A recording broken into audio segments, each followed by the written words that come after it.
Well, good morning, everybody. So we're, the morning after the election here in Sevier County, Tennessee, and things were exciting, to say the least. Um, I'm sure they didn't really go how half of the voter base would have liked to have seen it go, but nonetheless, congratulations to all of you that did win. Um, I you know I had this whole thing that I was going to. Kind of my next video laid out right here, but I'm not going to talk. I'm not going to talk about that. I want to talk about something that I've learned over the last 9 months, and I want to talk about something that I feel God was doing, and just want to highlight that. So to start with, you, I hate politics. I despise them. There's several of you that know this. Um, Several of you that I have expressed this to long before this election cycle had ever even approached. So I somehow found myself neck deep in them, and I don't understand why or how or whatever. I just absolutely despise it. Either way, um, I found myself there. Um, you know, one of the biggest reasons why I hate politics is one, I think it's pure evil. When you have something that will literally destroy friendships, destroy families, destroy communities, that's evil. Pure evil. I don't care who you are. If you think it's not, you're blind. It's time to take the blinders off.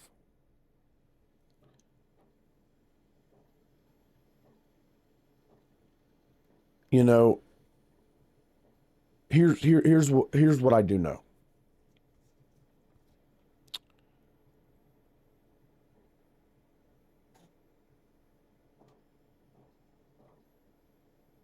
I think that I believe that the incumbents that hold positions, I believe this was your warning from God that you can be beat and that you will be beat if you don't make it, if you don't fix it. Much like Saul in the Bible, Saul was warned. He was given an opportunity to do right. He was given an opportunity to make things right. And look what happened. He didn't. And the man that nobody would have ever imagined replacing Saul is exactly who replaced Saul. Okay. So I would take this opportunity as a very humbling experience, a reality check that you're not who you think you are, and a warning and an opportunity to do right and to get right. And this is what I know, that Jesus Christ, if you allow him in your heart, will do amazing things. And but you got to truly open your heart. You got to, this is a hard video for me to sit here and make. And I'm sure that it's still going to be ridiculed. I don't care. I don't care. I don't care. Don't watch it. I don't care. Shut it off. Don't care.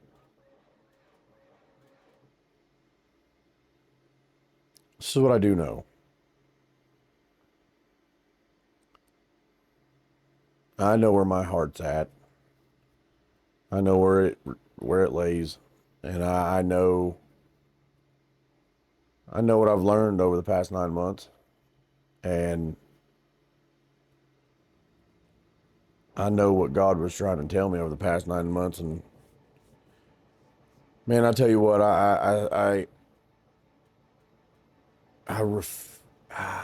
it's almost like I refuse to hear it. It's almost like I refuse to listen because it's not what I wanted to hear. It's not what I wanted to do. And and this last 9 months was about the message that God wanted me to get from it is to answer the question of who am I? Who am I?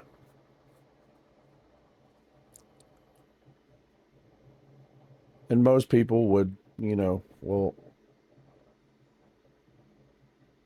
rattle off some random things.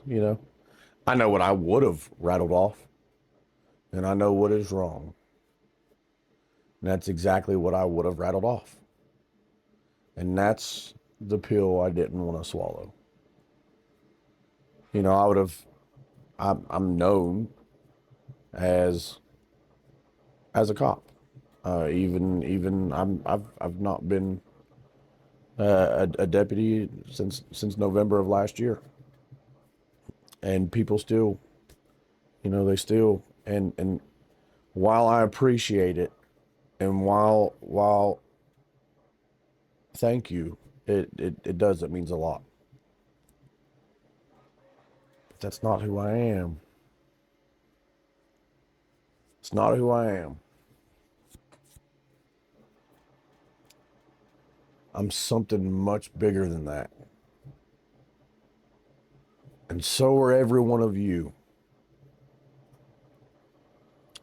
I'm a child of God. And I think I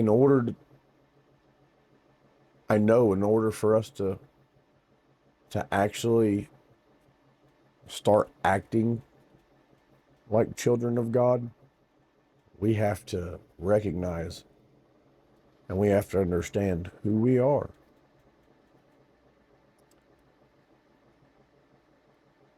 And open our hearts to that. Because it's much bigger than any position here on this earth. It's much, much larger than any amount of money. It's much larger than any political position. It's much larger than any office you can hold. It's much larger. And I think that we get caught up and blinded and distracted and pulled away by the devil and identifying in something other than what Jesus Christ wants us to identify as. Everything else is a given by him. I had this whole thing laid out that I was going to talk about, and I'm not going to talk about that. This is what I've noticed. This is what I've learned. I know I have a much clearer understanding as to why I don't like politics. One, like I said, it destroys friendships, it destroys families, it destroys communities, it destroys everything. And when something like that happens, it's not from God. And I I'd like to sit here and say that I understand how things went, but I don't. I don't. I don't. But the only thing that keeps coming to my mind is Saul and David. And Saul was given an opportunity. Saul was given a chance. So this is what I'm going to say. I pray, and I'm hopeful, sincerely,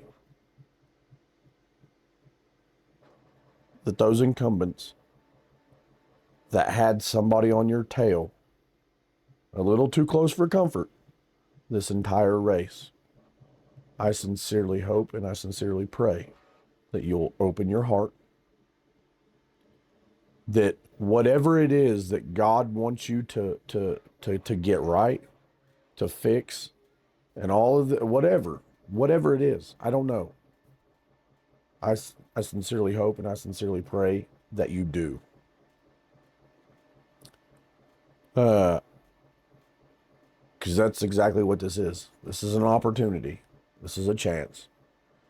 And if you want to keep your blinders on, if you want to keep just chugging on down the road like nothing's ever happened, and pretend that none of this was real, or whatever fantasy that you want to draw up in your head, by all means, go for it.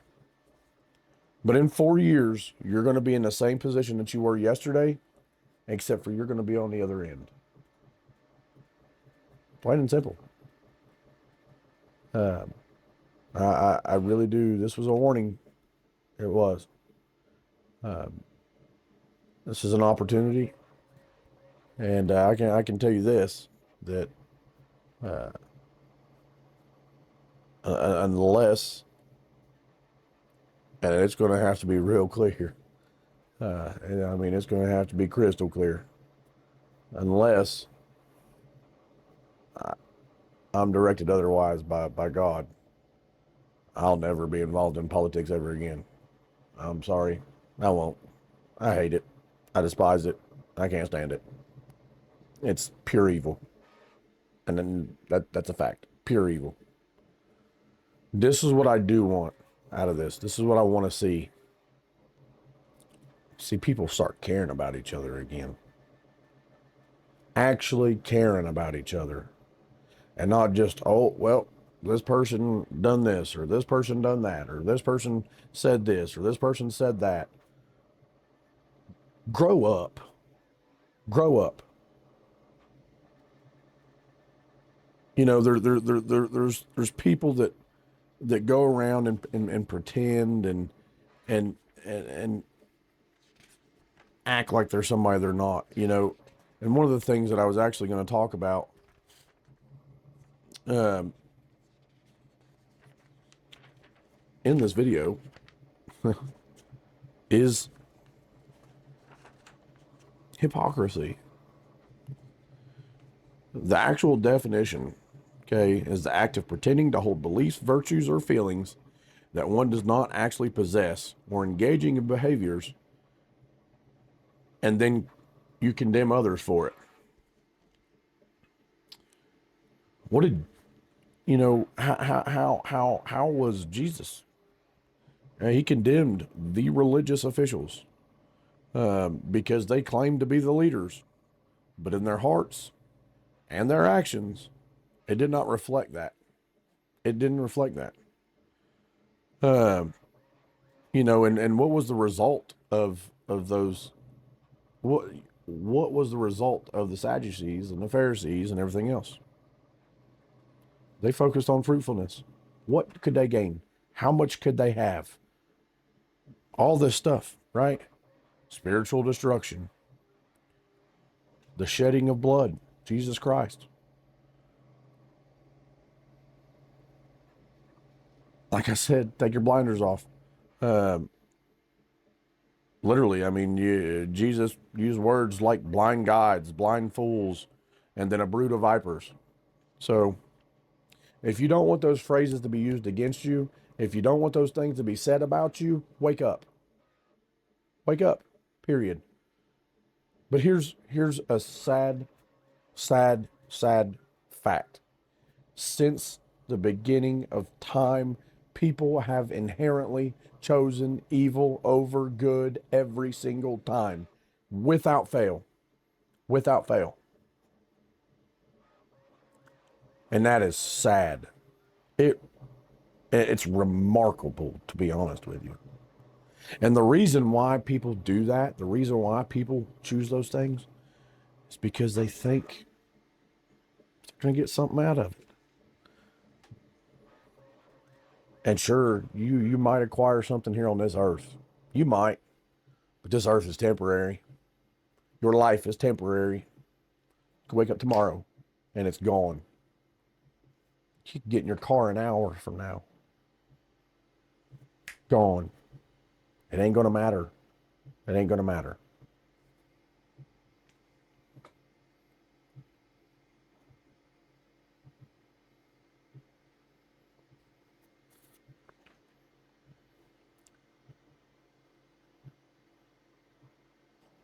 I pray that, I don't know. I just don't understand it. If you go back and when Jesus was standing in front of the Roman and he was like, he asked the people. He literally gave it back to the people. Do you want Jesus Christ, or do you want this guy that's murdered people? And the people literally was like, hey, we'll take the murderer. I don't understand it. Don't.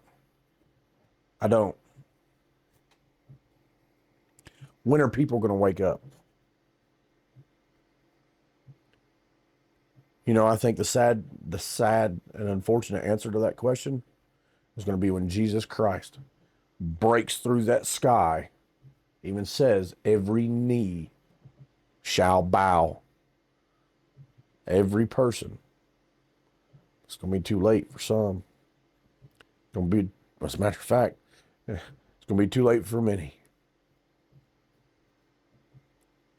Man, that's sad. It really is.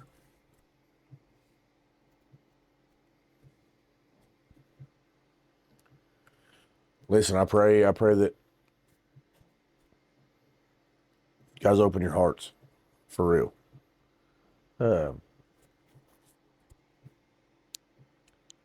Get right. Do what you're supposed to do. Put Jesus Christ at the forefront of everything you do.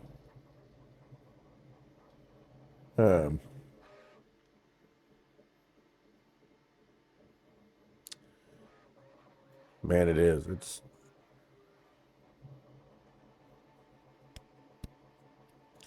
all right. Well, listen, I love y'all. Stay safe. Keep your heads up. And y'all got my number. Holler if you need anything. God bless you.